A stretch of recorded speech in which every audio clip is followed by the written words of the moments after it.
Let's take a moment to look at the concept of buffers. To understand a buffer, it's useful to first look at the example of what happens when I add a strong acid or strong base to water. For the current examples, we'll be looking at the addition of a strong base, but very similar effects are seen with the addition of an acid. So imagine we have a pure water system here. I have a sad depiction of a beaker full of water, and we can think about what the concentrations inside there. So if this is pure water and I have a liter, the pH is 7 at room temperature, and that means the hydroxide ion concentrations 10 to the minus 7, which for my visualization here I'm going to consider essentially 0. And so I'm not going to show any hydroxide ions. On the other hand, I can imagine a little tiny beaker with a strong base solution of sodium hydroxide, and here inside the beaker I've drawn a picture of little dots where each dot represents 0.01 moles of hydroxide. So if I had 100 milliliters of a 1 molar sodium hydroxide solution, that would have a concentration of 1 molar, but the number of moles would be 0.1 moles of hydroxide in that whole beaker. So that equates to 10 little dots. Now if I add those two solutions together, the resulting solution is quite basic. And the reason is there's still a lot of hydroxide. In fact, it's the same 0.1 moles of hydroxide now floating around in the whole solution. And so I now have 1.1 liters of solution, and my concentration is now the number of moles of hydroxide divided by the volume, comes out to be 0.09 molar, and then from that I can calculate the pOH and the pH. And you can see, indeed, this is a very basic system. The pH is nearly 13. Let's contrast that with a buffer. A buffer is full of material. It has some compound both in its protonated form and its deprotonated form.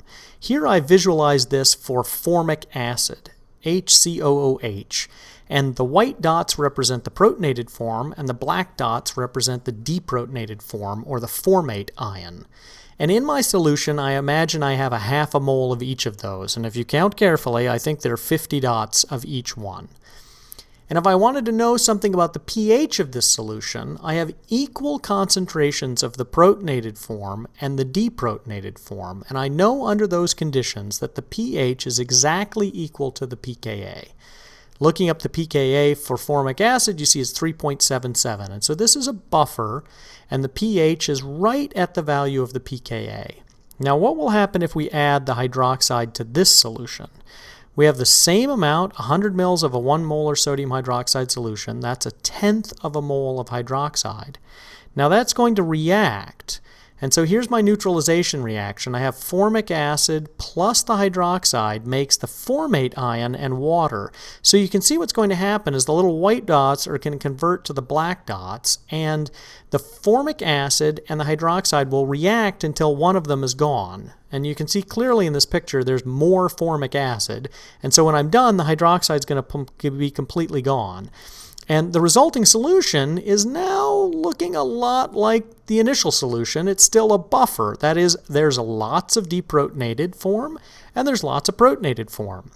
Is it identical? No, it's changed. I have converted a tenth of a mole of the formic acid into a tenth of a mole of the formate ion. And so what was 0.5 moles has gone down to 0.4, and what was 0.5 moles for the formate has gone up to 0.6. Now the pH is going to be a little more basic. I can use my Henderson-Hasselbach relation to figure that out. The pH is the pKa minus the log of the protonated form divided by the deprotonated form, and in this case it comes out to 3.95. So you can see it's a little more basic than it was before, but the pH has barely changed, and that's the idea of a buffer. Had I added acid, the opposite would have happened. Formate would have become formic acid, and the pH would have changed to be slightly more acidic.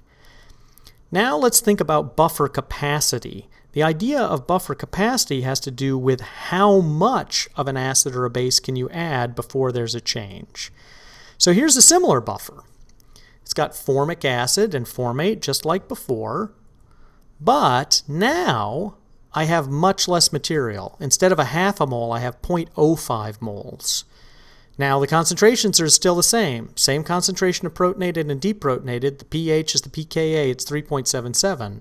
But this buffer will behave very differently when I add the sodium hydroxide.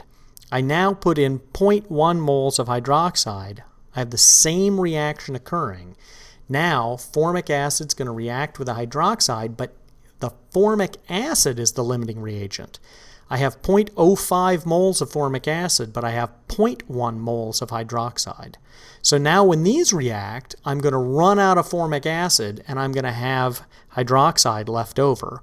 And the resulting solution is now going to be quite basic again, because all of the acid form is gone.